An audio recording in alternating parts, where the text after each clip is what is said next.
इस बीच आपको बता दें कि पुंछ सेक्टर में पाकिस्तान की तरफ से सीज फायर का उल्लंघन भीषण अंदाज में किया जा रहा है। इसका असर वहां जो किसान हैं, जो खेती कर रहे हैं, उन पर किस रूप में पड़ रहा है? गेहूं की फसल काटने वालों ने इस इलाके से पलायन करना शुरू कर दिया है। पाकिस्तान की तरफ से जो हमले हो रहे हैं, पाकिस्तान की तरफ से जो कायराना हरकतों को अंजाम दिया जा रहा है, उसकी वजह से भारत में इस इलाके में किसानों को नुकसान हो रहा है, फसल खराब हो रही है। एक रिपोर्ट जरा आपको दिखाते चलते हैं।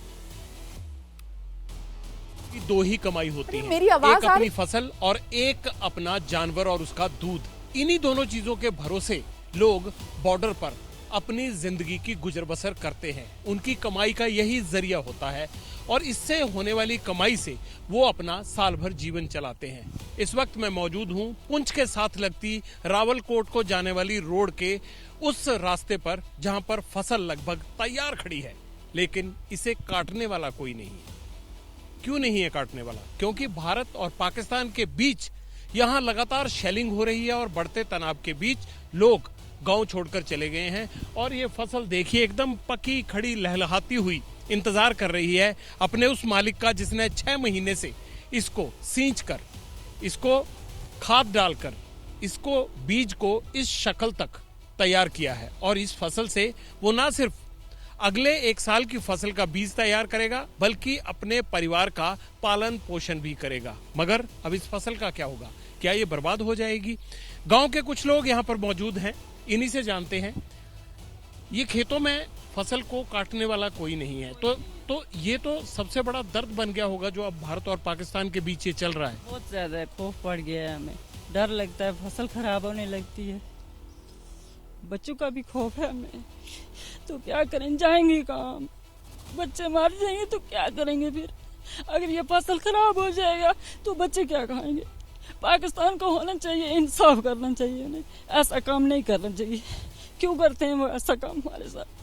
इससे पहले कभी ऐसा आपने देखा कि आपकी फसल बर्बाद हुई हो, जंग हुई हो या जंग के हालात बने हो यहाँ पर? ये पहली बार हमने देखा है ऐसा। ये तूफान करते हैं, ये पाकिस्तान वाले गर्द करते हैं, अच्छा नहीं करते। ये हमें मरवाते हैं, हमारे बच्चों को मरवाते हैं, और वो अच्छा थोड़ी करते हैं, अच्छा बिल्कुल भी नहीं करते हैं ये। आपके इस इलाके में तो रात को शेलिंग से जो है वो गोले वगैरह आते होंगे? आते हैं, ये दीवार में लगी हुई हैं छिमड़े बहुत ज्यादा, हमें बहुत खतरा है इनका, बहुत ज्यादा खतरा है। रात को भी आप इसी घर में रहते हैं? चले जाते? इधर ही रहते हैं, कहीं नहीं जाते हैं, ठिकाना कोई है नहीं, जाएंगे कहाँ? हमें कोई ठिकाना नहीं है। या तो सरकार ठिकाना दे हमें, या तो इस बॉर्डर का कुछ करे। हमें बहुत डर लगी। ये बहुत सारे जानवरों को भी यहाँ से लेके जा रहे हैं लोग गाड़ियों में भर भर के। ये क्या कहा गया है आपको कि यहाँ से इनको किसी दूसरी जगह शिफ्ट कर दें? नहीं जी, कुछ नहीं कहा गया हमें कुछ नहीं बोला। ऐसे ही अपनी मर्जी से लोग जा रहे हैं। अब कहाँ जाएंगे लोग? क्यों, ठिकाना तो है नहीं कोई। ऐसे भाग रहे हैं कहीं आगे पीछे दूर, तो हमें तो कोई ठिकाना था नहीं, हम भागे नहीं, यहाँ बैठे हैं, छोटे छोटे बच्चे, अब कहाँ जाएंगे? आपकी फसल है यहाँ पर? बहुत ज्यादा फसल है जी हमारी, है तो सही, लेकिन नुकसान हो रहा है, करेंगे क्या? इतना तो काट भी नहीं सकता। बाकी भाग गए, अकेला एक हमारा परिवार बचा हुआ है, बाकी यहाँ कोई नहीं, सब भाग गए हुए हैं लोग। पूरा घूम के देख सकते हो, यहाँ सिर्फ अकेला बचा है, क्योंकि हमारा ठिकाना ही कोई नहीं है। जाए कहाँ? कहीं भी जाएंगे तो रहने की राशि नहीं है, कहाँ जाएंगे? छोटे छोटे बच्चे हैं, बस इधर ही हैं बैठे हुए। जो करेगा ऊपर वाला करेगा, आप क्या करेंगे? तो जो आपकी कह रहे हैं बहुत सारी फसल है, उस फसल का क्या होगा? इस बार काट पाएंगे या नहीं? मुश्किल लगता है, कहाँ काट पाएंगे? अंदर से बाहर नहीं आ सकते तो कहाँ काटेंगे हम? तो अगर मान लीजिए शेलिंग में कोई गोला वगैरह अगर उस पर गिर गया तो ये तो पकी हुई फसल है, ये तो 5 मिनट में बर्बाद हो जाएगी, जल के खत्म हो जाएगी, राख हो जाएगी। बहुत मुश्किल है, ये बचेगी नहीं तो काटेंगे क्या? बचेगी तो काटेंगे। कोई ऐसे हैं खेत जहाँ पर गोले वगैरह गिरे हों और वो जल गई हो फसल? है, यहाँ गोला गिरा है, ये साथ में ये भी जल रहा है, ये गिरा है, उधर भी जल रहा है, ये साथ में गिरा हुआ है, कोई दूर की बात तो है नहीं है, ये साथ में गिरा हुआ है। ऐसे थोड़ा आगे चलो, देखो हम दिखाते हैं आपको, ये साथ में गिरा हुआ है, ये आगे है, इधर गिरा हुआ है। यहाँ कई गोले गिरे हैं जी, एक तो गिरा ही नहीं, सैकड़ों के हिसाब से यहाँ गिरे हुए हैं, जल रहे हैं, खत्म हो रहा है। अब जो कच्चे मकान है वो भी जल रहे हैं। आप यहाँ इतनी देर से रुके हुए हैं, आपका भी कोई काम है या वैसे ही रुके हुए? नहीं सर, हमारा गांव है यहाँ पे, इधर ही नीचे घर है हमारा सर। तो घर छोड़ के कहाँ जाएंगे? घर छोड़ के थोड़ी ना कहीं जाएंगे। और आपको यहाँ शेलिंग वगैरह होती है? हाँ सर, शेलिंग तो बहुत ज़्यादा होती है यहाँ पे, तो अंदर से बाहर नहीं निकलने होता है, तो फिर अंदर ही रहते हैं रात को।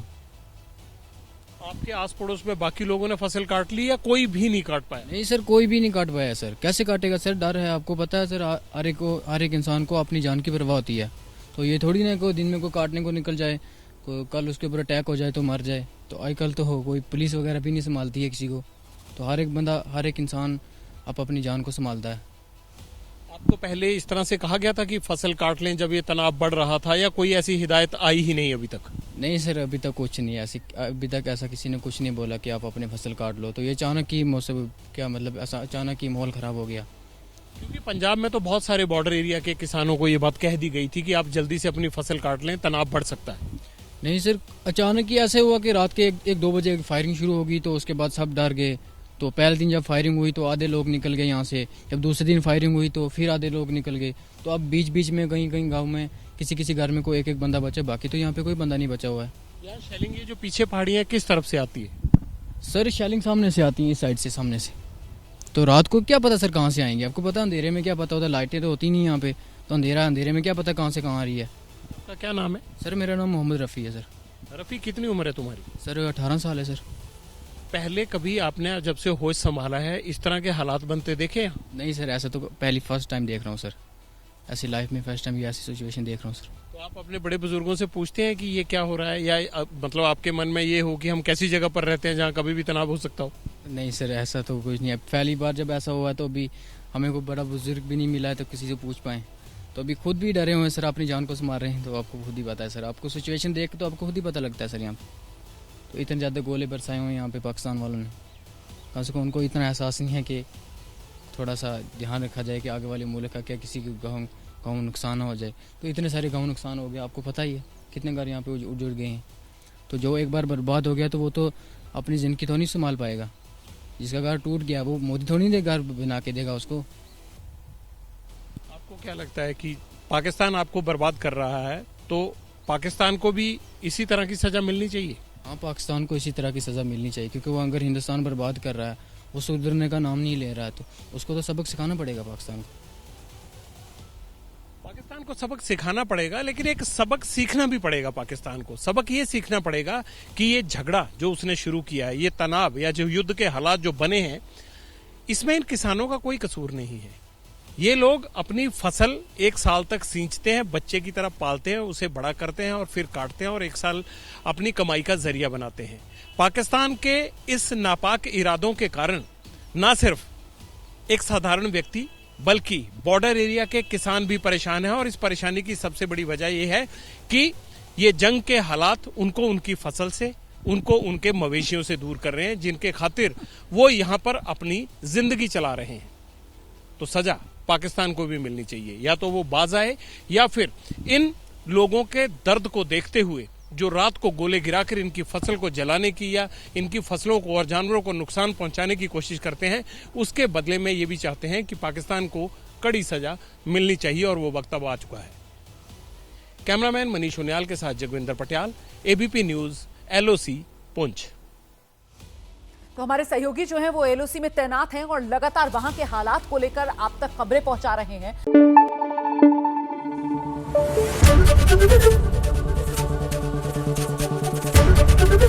ABP न्यूज आपको रखे आगे।